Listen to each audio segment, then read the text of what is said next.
Do you ever feel like you read a book on business or making money, but still feel like you didn't get any practical steps from it you could actually start taking action on? Trust me, I've felt the same way. But after years of having run successful businesses and having truly designed my own life, I've sifted through countless books and have distilled out the exact 25 books you can read today and get actual results from tomorrow. To make it easy for you, I've divided these books into two categories, because when it comes right down to it, these are the main two components of business that will drive your profits, income, and ultimately give you time and financial freedom. And these two categories are: one, product or service infrastructure, and two, sales and marketing. Let's start with product or service infrastructure. I'm going to talk about these books in the order of priority you should read them and explain why. And number one here is the book StrengthsFinder 2.0 by Don Clifton.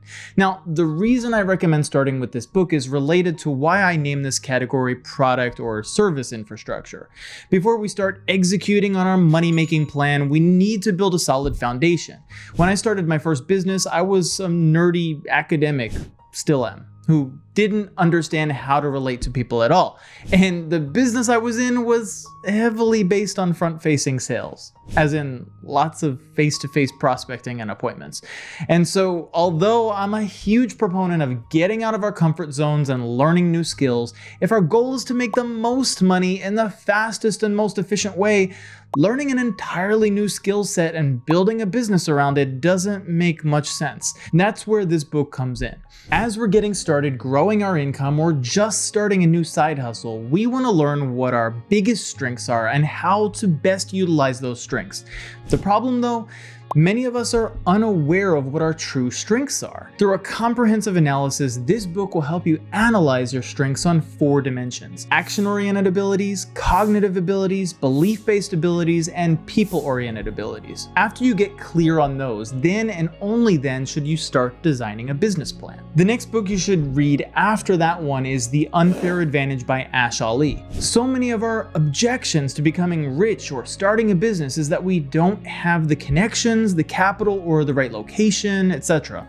While all of that can certainly be true, it's also true that we as unique individuals do have some very specific circumstances that, depending on the context, could translate into advantages.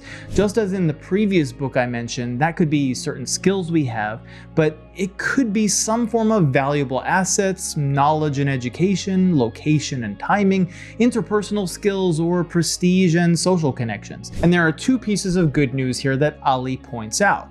One, that we may only need a marginal amount of advantage in one of those categories in order to gain financial traction, and 2, our lack of advantage in those other categories can often be learned or developed. For instance, the second business I started, a standardized test prep agency, was something that fell into my lap because I connected with the right person at the right time. But that was only because I had started to develop the skill of networking and started working on that skill consistently. And when I got into that business, I lacked so many skills needed for it, but my past experience in teaching was quite strong. And so that advantage made up for all the other disadvantages I had. Alright, so now that you've got a pretty clear focus on what skills and advantages you're going to leverage so you avoid wasting years of time and money, it's time to develop a business plan and a product or service. Now here's where most of us get bogged down in hours of reading business book after business book that sound more like technical corporate theory than actual practical steps on what to actually do. But don't worry, I've taken the hit for you, and I'm going to share some of the top books on this topic of how to develop a business plan and distill out some of the most useful parts you can take action on. To that end, I'll be discussing these next 5 books all at once, namely The $100 Startup by Chris Guillebeau, 0 to 1 by Peter Thiel, Business Model Generation by Alexander Osterwalder, The Business Model Navigator by Oliver Gassman, and Working Backwards by Colin Breyer. Now that you've got your core skills and unfair advantages in hand, you can utilize the decision-making matrix Guillebeau details in The $100 Startup and the value and innovativeness metrics Thiel offers in 0 to 1 to start objectively rating the business ideas you have. This is so important because so many times we evaluate a business idea and get excited about it, thinking this is going to be the next amazing product or service. But in reality, we most likely haven't done enough research yet to determine that, and in all likelihood, someone has either already done it and succeeded, has already done it and failed, or there simply isn't as much demand for it as you think.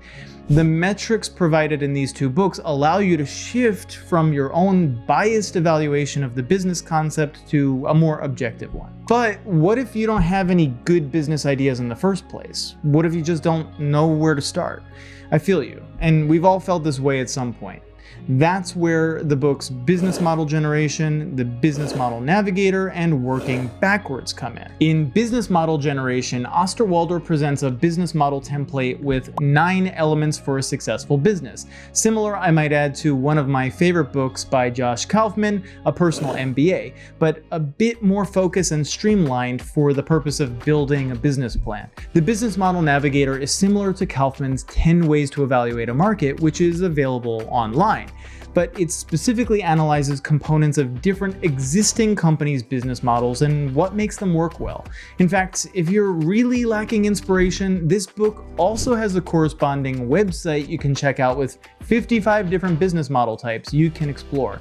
Since business is as much art and creativity as it is science, these resources will really help you come up with an effective strategy to test out. The book Working Backwards specifically looks at Amazon's approach to doing business, specifically with respect to how it starts with the end in mind, customer satisfaction and customer experience, and then reverse engineers its business plan to satisfy that end goal. This isn't such a new concept. It's similar to authors such as Simon Sinek's book, Start With Why, and even very similar to self-help author Stephen Covey's rule to start with the end in mind in his book, The 7 Habits of Highly Effective People. The key difference here, though, that will really help you design your business plan is in adopting some of Amazon's methods of reverse engineering, namely what's called the DMAIC process, which stands for Define, Measure, Analyze, Improve, and Control. And this process is also a key component of what is called the Six Sigma approach to business. Okay, so here's where we're now almost getting too theoretical and bogged down by details. And honestly, that's most people's problem that holds them back from effective execution, which then ultimately holds them back from achieving time and financial freedom.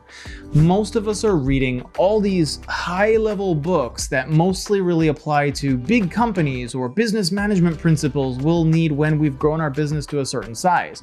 But these aren't always so practical for the majority of us. And so this leads us to the next 7 books on this list you should read. The Pumpkin Plan by Mike Michalowicz, 12 Months to $1 Million by Ryan Moran, Company of One by Paul Jarvis, Ready, Fire, Aim by Michael Masterson, The Lean Startup by Eric Ries, Running Lean by Ash Moria, Fix This Next by Mike Michalowicz, and Platform Revolution by Jeffrey Parker. All of these books emphasize getting started and taking action before we're perfectly ready or have the exact perfect plan. Yes, we need to build some plan in the first place, but don't get so obsessed with your plan that it never makes its way off of paper. In the Pumpkin Plan, Michalowicz emphasizes the importance of not trying to create too many offerings or trying to excel in everything. Excel in a narrow range of expertise or product areas and double down on the ones that are working.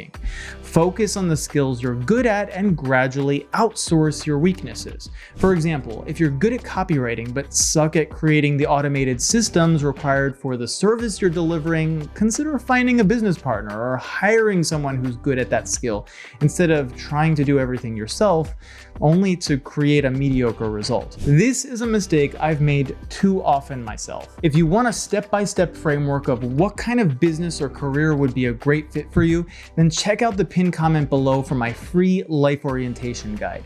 In this guide, I walk you through the process of figuring out what kind of opportunity best matches your skills, personality, and values, and you'll even have direct access to me for feedback and support. Grab yours below. After you've developed a core product or service, that's where Moran's book, 12 Months to $1 Million, is especially helpful. It teaches us the best strategies for introducing a new product offering to our customers after the first one has shown profitability and stability. Running Lean and the Lean Startup help us narrow down the kind of focus Michalowicz details in the Pumpkin Plan, emphasizing the importance of creating a low-cost, low-risk version of your product to test in the market. If after testing and introducing the product to a small number of customers, there's a positive response and willingness to buy, then and only then should you fully develop and launch that product. Honestly, this is such a vital approach to business, but it requires you to be willing to put something out there that's less than ideal or perfect. And we have to be willing to have the courage to do that. Trust me, I know as a perfectionist myself that's such a struggle. Masterson's book, Ready, Fire, Aim, is one of the most useful books for providing a detailed roadmap for exactly how to test a product like this, how to introduce it to the marketplace, and exactly what to measure to determine whether to fully launch it or not. Definitely a crucial read. Fix This Next is, as it sounds, all about how to determine what is priority with respect to running our business. Once you launch a business, any business, even ones where gurus claim you can make six-figure passive incomes, you will quickly become bogged down by endless tasks, from customer inquiries to tech issues to designing and copywriting to payment processing, etc. You'll need a compass. This book is exactly that compass, and Michalowicz provides a detailed prioritization system for you to determine how to time block tasks, how to outsource what you can outsource, and what tasks should take priority in your building process. Finally, there's the question of how big you actually want to grow your business. As Paul Jarvis points out in Company of One, constant growth doesn't always have to be the goal, and growth isn't always a positive thing because more growth requires more complex infrastructure, potentially taking you away from the original type of work you enjoy or the purpose for which you started the business in the first place. Remember, as you're building your business, your goal should be to build your life. Do you want more independence and control? Do you want to earn a few $100,000 or $1 million per year? That is definitely possible. In Platform Revolution, Parker shows the innovativeness and advantage of platform-based businesses and how technology can create scale and automation, even if you're simply a one-person business. Also, definitely one you should check out. You know though, here's the second place most people now get stuck. They have the perfect idea, the perfect business plan, but yeah, you actually have to market and sell the thing. That's the tricky part that messes most people up, and worse yet, the vast majority of books on marketing offer, at best, generic advice like determine an advertising budget or use XYZ language in your marketing copy. Yeah, but that's not what most of us really want to know, right? We want to know what the actual steps are. What do I post? Where do I post it? What form of marketing is best for my business? How much should I spend on ads and where? And how do I create an email marketing campaign, etc. For this kind of comprehensive roadmap approach to marketing, I'll start with 3 here that are priority for you to read, and then I'll discuss 7 others that provide useful skills and knowledge to strengthen the foundations gained in the first 3. And these first 3 are Key Person of Influence by Daniel Priestley, Day Trading Attention by Gary Vaynerchuk, and YouTube Secrets by Sean Cannell. You see, the reality is there are only a small handful of ways to market, regardless of what business or industry you're in. Basically, you could do cold outreach and cold calls, or have cold foot traffic if you're a store. You can get referrals from warm leads or existing customers. You can use paid advertising either online or in print.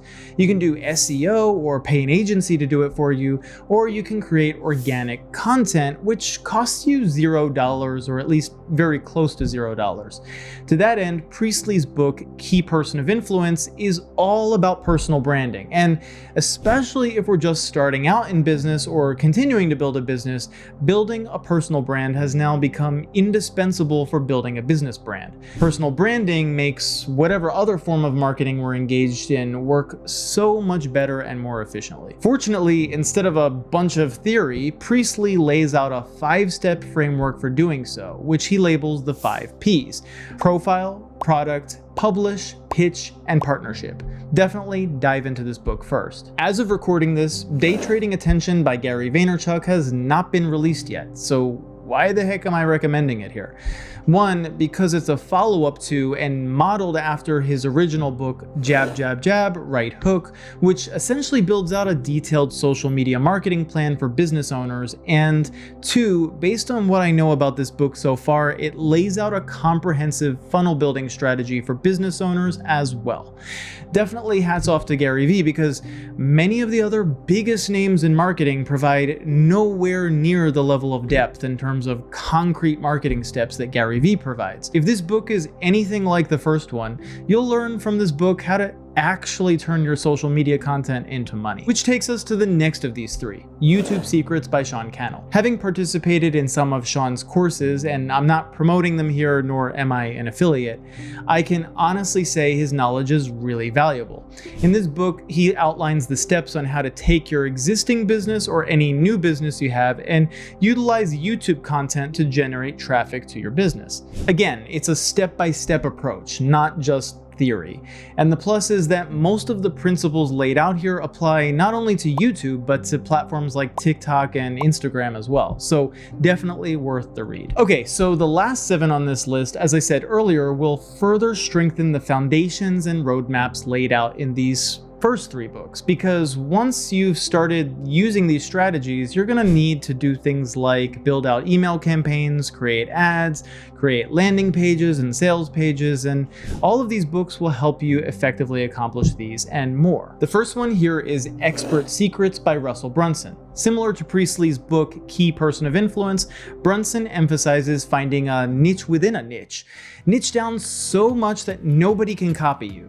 But his main strength here is in teaching you how to do market research to really get to know your audience and potential customer, which is one of the biggest blind spots we all have when trying to market our product or service. The idea Brunson emphasizes here of finding a niche within a niche is similar to the ideas laid out in our next book here, Blue Ocean Strategy by W. Jan Kim. The idea here is to operate in an uncontested market and come up with new ideas to offer unique value. But why is this included in our category here on sales and marketing? Well, it's because, as many have pointed out, including Priestley, there are many ways to create this unique market or blue ocean without being incredibly innovative with our product. Again, it all goes back to how the product or service is branded. As Josh Kaufman points out in his book, A Personal MBA, which we mentioned before, often it's more prudent to identify a saturated market and identify some small way to add value to something people are already buying, while simply branding it differently to create that uniqueness. And it's not a lie or deceptive, as long as the value you're bringing to people with that unique spin truly is real. Which brings us to our next book on this list, To Sell is Human by Daniel Pink. When I first got into sales, I felt a bit conflicted internally because, after all, I actually published academically in the field of ethics. But gradually I overcame this because of what I realized about sales and precisely what Pink shows in this book. He teaches us how to avoid manipulative sales tactics and use integrity in our sales process. By making real connections with the customer, taking their perspective, shifting the power over to them, and focusing on clarifying their needs, we effectively create a shift in the sales process. In his words, from sales to service. And these are precisely some of the points Seth Godin makes about marketing in the next book on this list, This is Marketing. He emphasizes changing our mindset from marketing as manipulation to marketing as helping to serve people. And it's really true. The intention we have when we go into a marketing or sales process is really crucial. And in this age especially, where people have so many options, things like transparency, honesty, and customer empowerment all make good business sense. Scientifically speaking, there are certain psychological realities to how we behave. If we want to market or sell, we do have to appeal to those realities in some way. We simply have to do it ethically. And one of those psychological realities is storytelling, as laid out in Building a Story Brand by Donald Miller.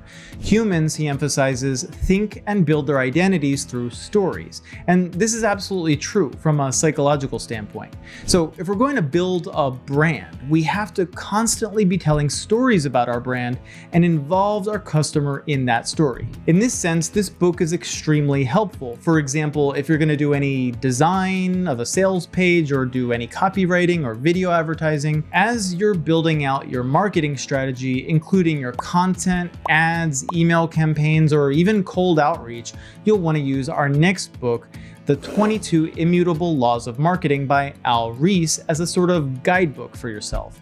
It's a great general overview of principles to remember and mistakes to avoid. And last but certainly not least, at this point as you're generating revenue and gaining new customers, the book Superfans by Pat Flynn will be especially useful. The marketing expert Kevin Kelly once wrote an article called 1,000 True Fans, which essentially states that all you need on social media is 1,000 dedicated followers or fans to create a substantial, livable income online.